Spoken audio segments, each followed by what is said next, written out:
All right, day 17, 30 days in Las Vegas. I had a terrible day today. Might be my worst day in Las Vegas. I'd have to think about it. It's one of the worst days I've had in a while. Now, I don't have too many bad days. Um, I think it's all relative. I think it's all mindset. Life is 10% what happens and 90% how you react to it. And typically, if something does go wrong, if I do have a bad day, I don't talk about it. But this is 30 days in Vegas. This is my behind the scenes, where you really get some true insights into what my travel life is like and kind of what I go through personally. And yeah, today was bad. I had three things hit me bad today. One, was kind of mental.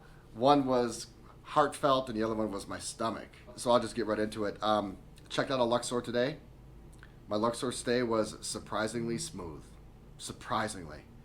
I think that hotel is very, very much underrated. But I did wake up today with horrible stomach pains.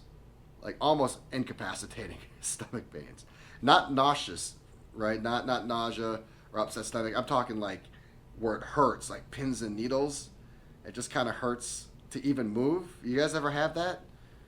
And I can only attribute it to Public House last night. And that meal was brutally unhealthy with the loaded fries and the greasy double cheeseburger and the ahi tuna nachos.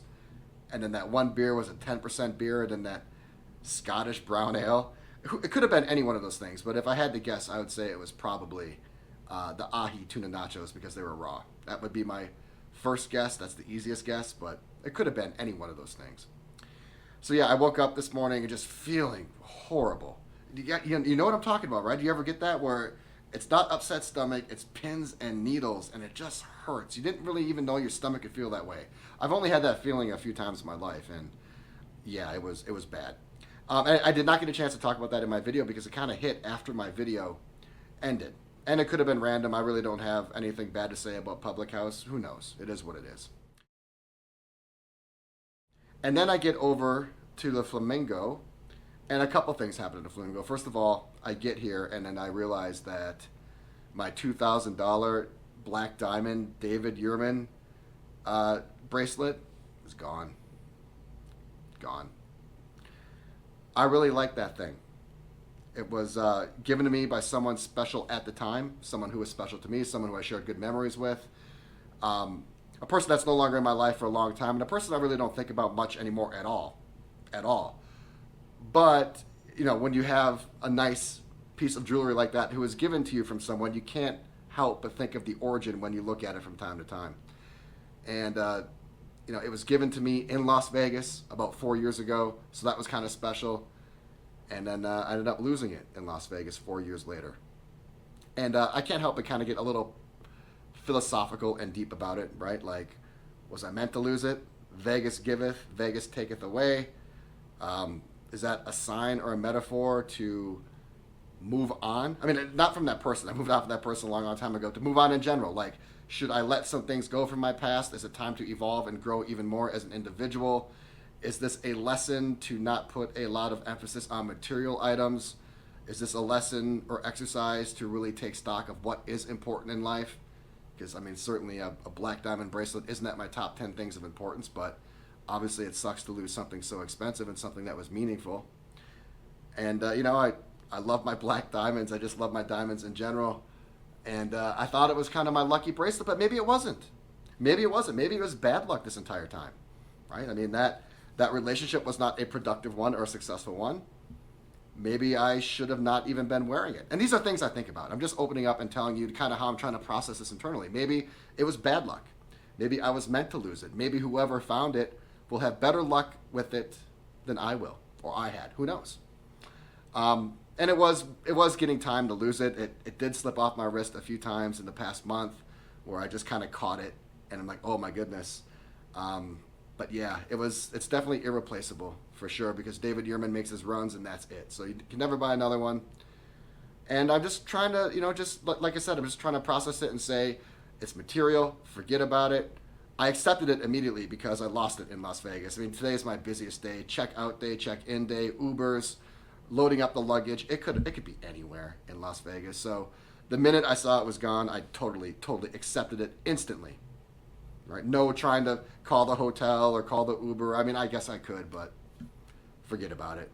it's, like I said, maybe that was just meant to be. I try to be Taoist about it, and maybe the universe was telling me something, telling me to lose my black diamond bracelet. I don't know. I'm just trying to justify it. But I actually was pretty proud of myself how I just let it go immediately.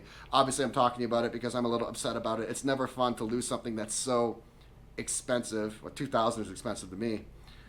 And then again, there were some memories tied to it. But whatever. Maybe it was bad luck, and maybe that's the way it's supposed to be.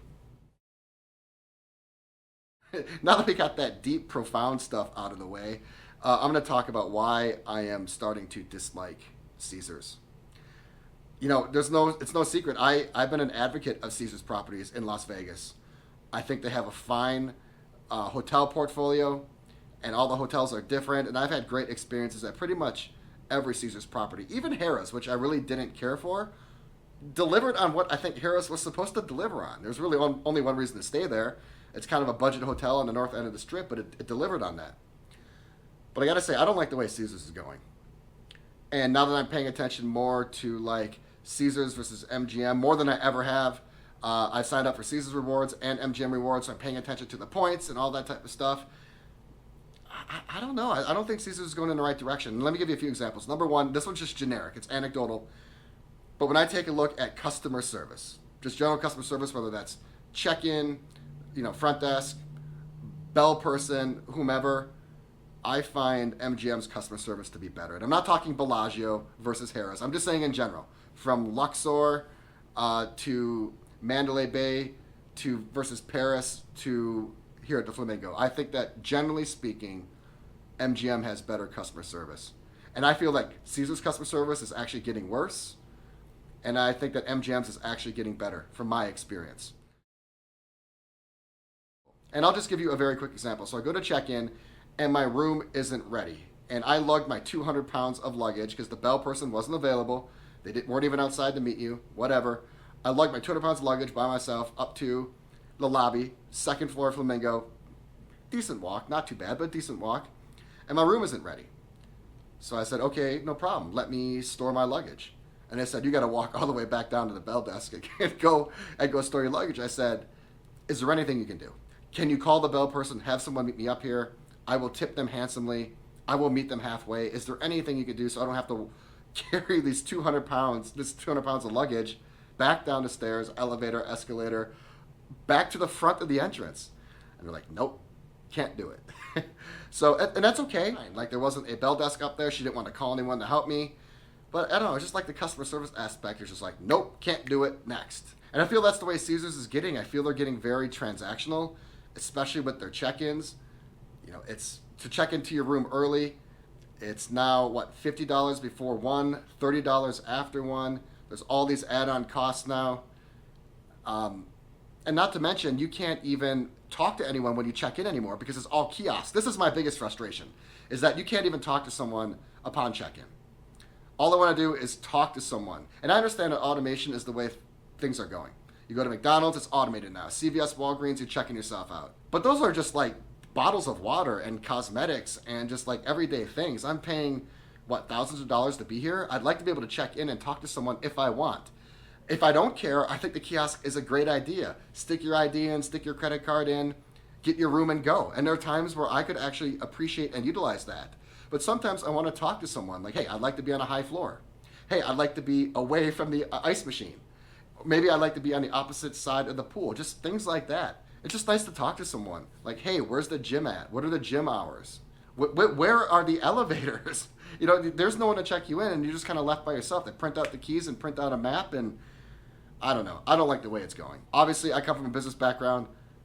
I understand profiteering. I don't always agree with it, but I understand profiteering, maximizing transactions, minimizing process times, cutting overhead, making things as efficient and automated as possible. I get it.